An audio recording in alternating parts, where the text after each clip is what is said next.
All right, welcome back to the channel. It's your boy Fanon, and in this video, Gervonta Tank Davis will, according to sources, be announcing a fight very soon and very well may be at the Canelo Alvarez fight. To do it, let's talk about that, and also breakdowns by Roy Jones Jr. of Gervonta Davis and where he is in the sport, as well as Shakur Stevenson. Let's do that in this video. All right, welcome back to the channel. It's your boy Fanon, and in this video, we're going to be in the 135-pound division, where reports are that Gervonta Davis will be at the Canelo Alvarez fight, and many speculate that that is when we will find out exactly who he will be fighting next. Obviously, there are a series of leading candidates, and all those leading candidates backed out. You had Lomachenko, who backed out. Word is that it very well could be Rayo Valenzuela, but then Robert Garcia, the trainer for Rayo Valenzuela, said that he would not be available this year to fight. You have Edwin De Los Santos, who was injured. You have a lot of people that Gervonta Davis should be able to fight that made themselves either with outside of their control unavailable or unavailable by choice. Now, that said, one of the people that many people speculate has decided not to do this on his own accord is Shakur Stevenson. And there was a bunch of back and forth on Twitter about the fight itself and who would win the fight and the reason for why the fight is or isn't happening.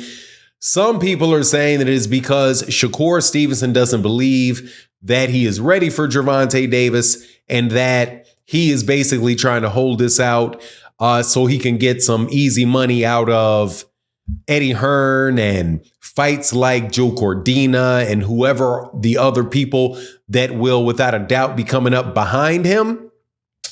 And the reason why he doesn't want to do that is because of the skill set of Shakur Stevenson not being on par with Gervonta Davis. Now, I would be remiss if I did not point out that one of the people that demonstrate this on my channel the most is one of my favorite subscribers, Phoenix the Assassin, who out on Twitter said people ignoring that all the height and reach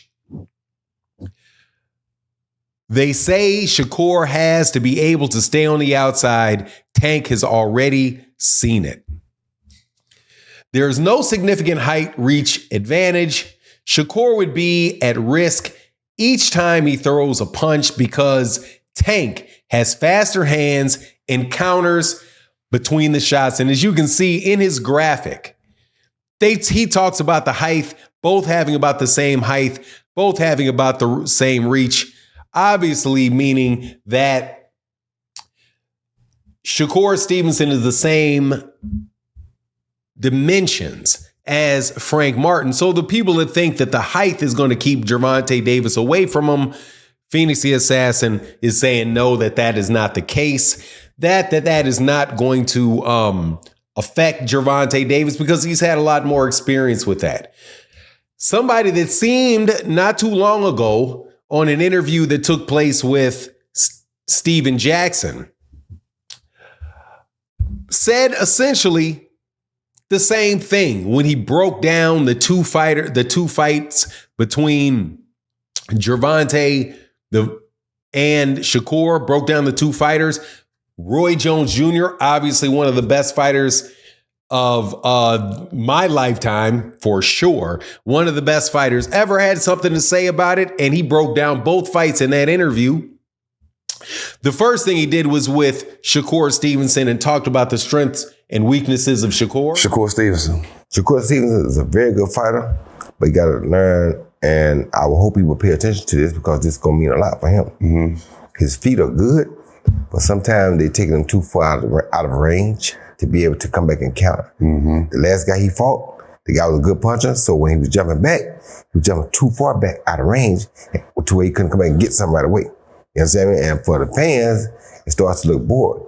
That's how I'd say. I feel like he was running. He really ain't running. He just don't understand that distance. Somebody got to teach him. And I would teach him if they ever brought him to me, let me teach him. But he got to understand what I'm trying to tell him. I'm not trying to criticize him. Right. When you say something bad, they take it as criticism. Right. No, son. You got to understand how to not jump. Okay.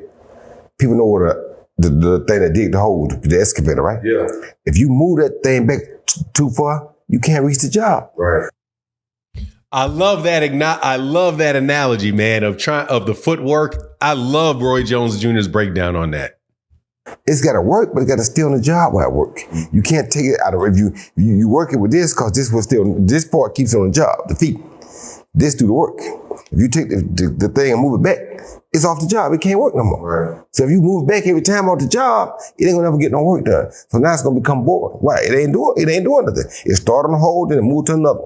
It start on the hole, then it move to another. When we gonna get a pond dug? We're not, because it's taking off the job too much. You gotta leave it on the job for it to get a pond dug. And that's his only thing. He a great fighter. He got great eyesight. He has great reaction time. He gonna be a great fighter. He just gotta figure out how to use them feet a little different. Is he the best defensive fighter? One of the best ones out there is what they don't know, gets less respect for it, but one of the best ones out there. Now his mouth a little different, you know what I'm saying? He's a different kind of character when it comes to the mouth. Yeah. Because that's where he's from. But he's really one of the pound the best ones of the crew. And I'm gonna tell you why he's the best one of the crew to me. He can punch, but he also can box. You understand me? Some that can box can't punch. Some that can punch can't box. He can box, he can punch, he can move laterally, he can do it left side, right side. He can do whatever he needs to do as a southpaw to get the job done. And that's saying a lot, because not many guys can do that today. Yeah, man. See, that's real problems. And I've been saying that about Gervonta for a long time, man. Gervonta Davis can fight going left. He can fight going right. He can come forward. He can go backwards.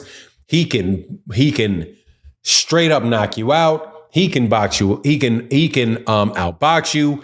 Just an all around highly developed fighter. Now, when you listen to what Roy Jones Jr. had to say about Shakur, and when you listen to him what he said about Gervonta, please note that Roy didn't just talk about the man's power. Gervonta's power. He talked mainly about his skill set and all of the things that he can do. He talked about the technical aspect of Gervonta Davis's boxing prowess. When he talked about Shakur Stevenson, he said Shakur has technical improvements to make on the offensive side. So when we talk about skill sets of fighters, maybe we should talk a little bit more about the offensive talent and the defensive talent. Because most times people talk about the skill, they're really talking about the defense, slipping shots, countering shots, and all of that. But being able to effectively be aggressive, effective aggression, and clean and effective punching, what Roy Jones Jr. talked about with Gervonta, that's where that falls. That's half the game. You've got defense, defense and ring generalship. Clearly, Shakur has that, but it's the defense, it's the effective aggression and the clean and effective punching that is causing the problems. But anyway, opportunities for growth. Let me know what you think in the comment section. And with that, I'm out. Deuces.